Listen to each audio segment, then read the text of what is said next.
அன்பிற்கும் மரியாதைக்குரிய தமிழ் திரையுலகின் பல சாதனைகள் படைத்த என் ஆரோக்கிய சகோதரர், இயக்குனர், தயாரிப்பாளர், திரையரங்க உரிமையாளர், சிறந்த விநியோகஸ்தர் என்று பன்முகம் கொண்ட என்னுடைய ஆரோக்கிய நண்பர் KR அவர்களே,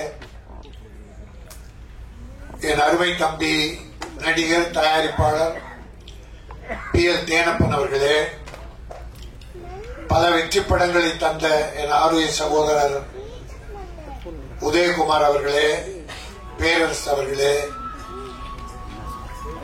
மிகச்சிறந்த கவிஞர் என் அருமை தம்பி சிநேகன் அவர்களே, மற்றும் இந்த படத்திலே பங்கு பெற்றிருக்கிற கலைஞர்கள், தொழில்நுட்ப கலைஞர்கள் எல்லோரையும் நான் வரவேற்று வாழ்த்துகிறேன். இது என்னுடைய சொந்த படம் மாதிரி. என்னுடைய மட்டும் KR தேனப்ப எல்லாருமே மேடையில் இருக்க அத்தனை பேரும் நீங்களும் அந்த சொந்தத்தோடு தான் வந்து வாழ்த்த வந்திருக்கீங்க. ஆதிராஜன் இயக்குனர், ராயல் பாபு தயாரிப்பாளர். ஆதிராஜன் நீண்ட நெடுங்காலமாக என்னுடைய தம்பியாகவே உடன் வருபவர்.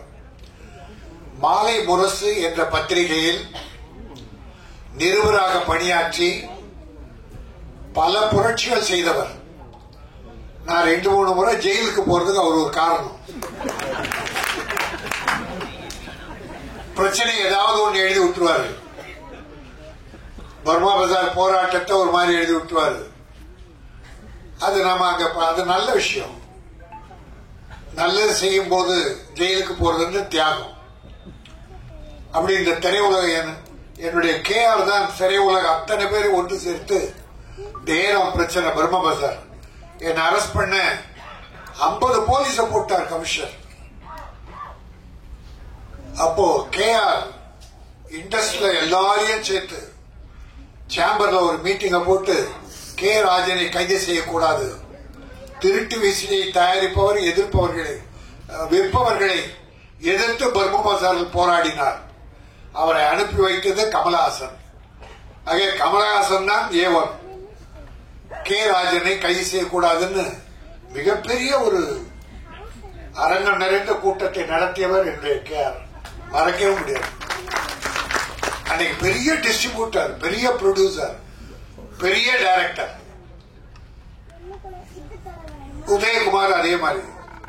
இப்ப எங்களுக்கெல்லாம் ஓய்வு கொடுத்துட்டு இளைஞர்கள் நிறைய பேர் வந்துட்டு இருக்காங்க. எல்லோரையும் வாழ்த்துகிறேன். தம்பி ஆதி ஒரு துணிச்சலான இயக்குனர். செலந்தின்னு ஒரு படம் பண்ணார். சிம்பிள், வெரி சிம்பிள், செலவு கம்மி, ஆனால் சூப்பர் ஹிட் படம். எதிர்பாராத பெரிய வெற்றி. அவ்வளவு விஷயம் அதுல இருந்தது, சஸ்பென்ஸ். அந்த அப்பதான் பார்த்தேன், என்னடா நிருபரா இருந்துகிட்டே அவன் என்ன பண்ணிருக்கான், எல்லா படங்களையும் பார்க்கிற வாய்ப்பு இருக்கு இல்லையா. அத நல்ல படங்கள் எப்படி வெற்றி பெற்றது, ஏன் இந்த படங்கள் தோல்வி அடைந்தது என்பதை ஆராய்ந்து நல்ல விஷயமா, வெற்றி விஷயமா குறைந்த செலவுல பண்ணி கொடுத்தான். இப்ப இந்த படத்தை கூட பாத்தீங்கன்னா எல்லாமே நல்லா இருக்கு. சாங் சொல்ல வேண்டியதில்லை, இளையராஜா. அதுக்கு நாம ஒன்னும் சர்டிபிகேட் கொடுக்க வேண்டியதில்லை. அது உலகமே பாராட்டிய ஒரு மாபெரும் இசை ஞானி. அவர் இந்த படத்துக்கு இசையமைக்க ஒத்துக்கிட்டாருன்னா அது எப்படிப்பட்ட கதையா இருந்தா ஒத்துக்கிட்டு இருப்பார். கதையில் அவ்வளவு வலு இருந்ததால் தான் இளையராஜா ஏற்றுக்கொண்டார். அதே வெற்றி, மிகப்பெரிய வெற்றி. அதுல பள்ளி மாணவ பருவத்து இளம் சிட்டுக்கள் காதல், அப்புறம் ஒரு இளைஞர்கள் காதல், 2 விதமான காதல். அது அழகா நடந்த விஷயம் சொல்றாரு. 70% நடந்தது. கற்பனை கலந்துதான் பண்ணுவாங்க. சுவாரஸ்யமா இருக்கணும்னா கற்பனை கலக்கணும். அது கற்பனையில் சிறந்தவர் என்னுடைய ஆதி. ஆக நகைச்சுவைக்கென்று பல நடிகர்களை போட்டிருக்காரு. எல்லாரும் நிறைவா போட்டிருக்காரு. ஆகவே இந்த படம் மிகப்பெரிய வெற்றி படம் என்பதிலே எந்த சந்தேகமும் இல்லை. அதிலும் அனுபவமிக்க KR தேனப்பன், உதயகுமார், பேரரசு போன்ற அத்தனை பேருமே உளம் நிறைந்து எங்கள் ஆழ்மனதிலிருந்து வாழ்த்து வந்திருக்கிறோம். ஆக இந்த படம் என்ன மரியாதை கட்ட டைட்டில், நீ நினைவெல்லாம் நீயடா டே, என் நினைவெல்லாம் நீயடா. அவளை லவ், அவளை நெருங்கிய லவ், ஆத்மார்த்தமான லவ், அந்த காதல் நிறைந்தவங்கள தான் வாடா போடான்னு இந்த காலத்துல புருஷன் பொண்டாட்டியே வாடா போடாட்டிக்கிறாங்க. பொண்டாட்டி தாராளமா டேய் வாடான்றாங்க. அவளை பழகிட்டாங்க புருஷன்.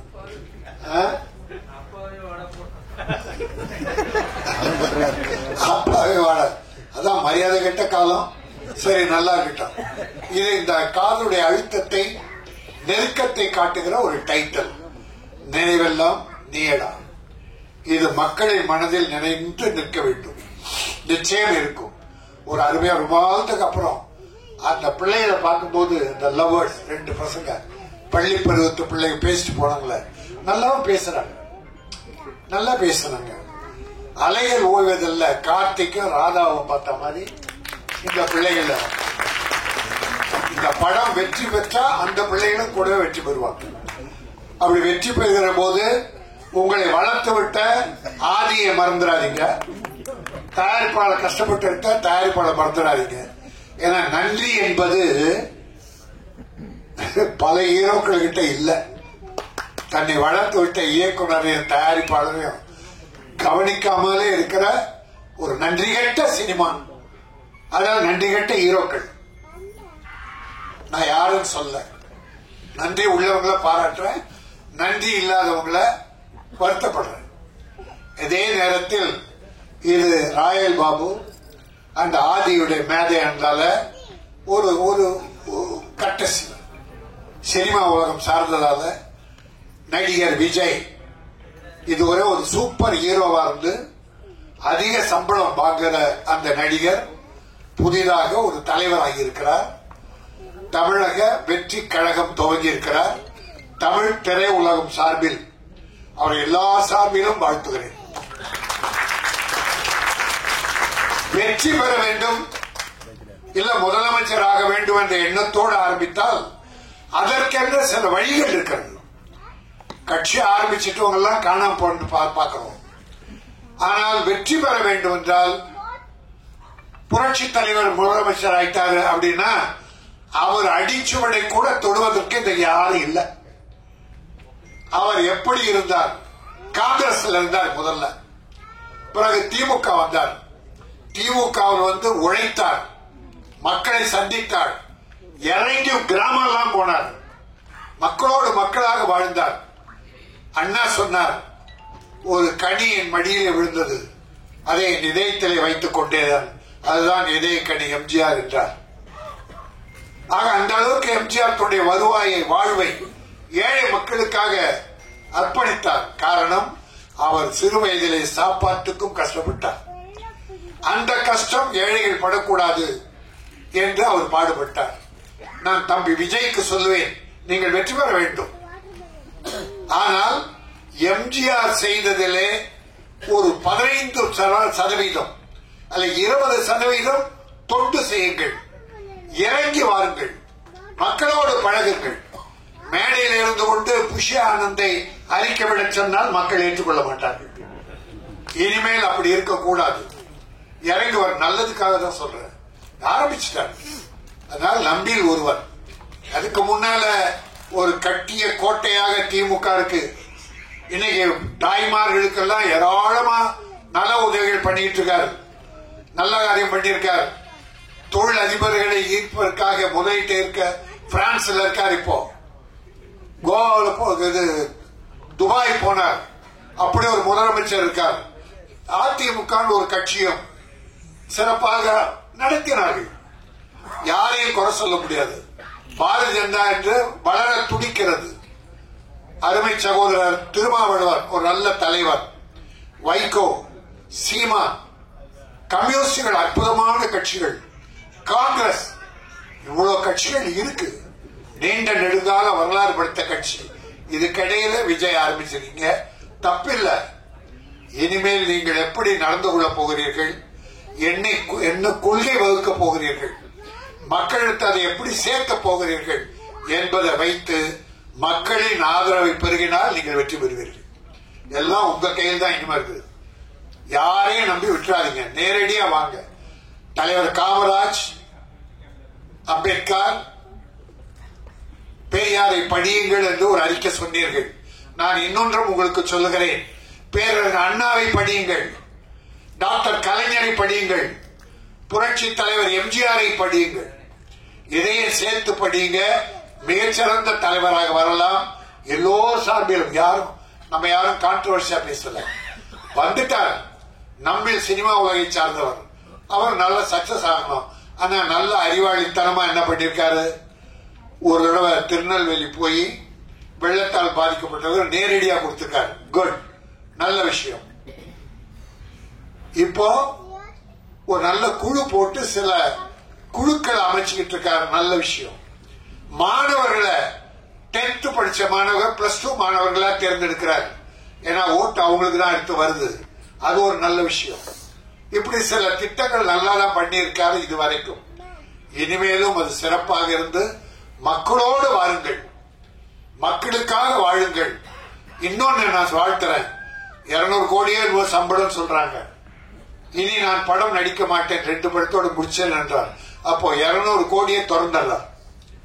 அப்ப மக்களுக்காக இறங்கிட்டாருன்னு அர்த்தம். இன்னொரு தலைவர் இருக்கிறார் திமுகவில், உதயநிதி ஸ்டாலின். இன்று மக்களோடு மக்களாக அந்த தம்பி போயிட்டு இருக்காரு. ஆக அவருக்கு எப்படி போட்டி தரப்போறோம் என்பதெல்லாம் நினைத்து நல்ல மாதிரியா மக்களோடு பழகுங்கள், மக்களுக்காக வாழுங்கள். மதம் இதெல்லாம் வேணாம், நமக்கு எல்லா மக்களும் நம் மக்கள் என்று எம்ஜிஆரை வழியாக சிலவற்றை தேர்ந்து செய்தாலே ஒரு வெற்றிக்கு உண்டு. இன்னும் நல்ல விஷயம், 24ல போட்டி கிடையாதுன்ட்டார், 26ல. அப்ப பயிற்சி உங்க தொண்டர்களுக்கு கம்யூனிஸ்டுகாரங்க மாதிரி பயிற்சி கொடுங்க. கள்ள ஓட்டு போடுறதுக்கு ஒரு பெரிய பயிற்சி வேணும் சார்.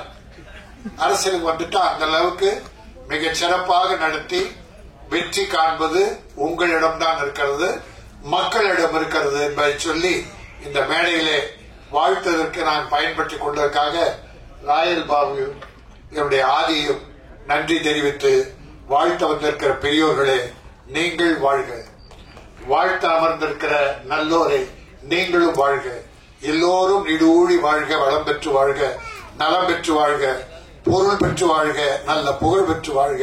நன்றி, வணக்கம். இந்த படம் நினைவெல்லாம் நீடா மிகப்பெரிய வெற்றி பெற்று ஆதிக்கும் ப்ரொடியூசருக்கும் பெரிய வாழ்க்கை தர வேண்டும். நடித்த கலைஞர்கள், தொழில்நுட்ப கலைஞர்கள் அத்தனை பேரையும் வாழ வைக்க வேண்டும் என கூறி விடைபெறுகிறேன். நன்றி, வணக்கம்.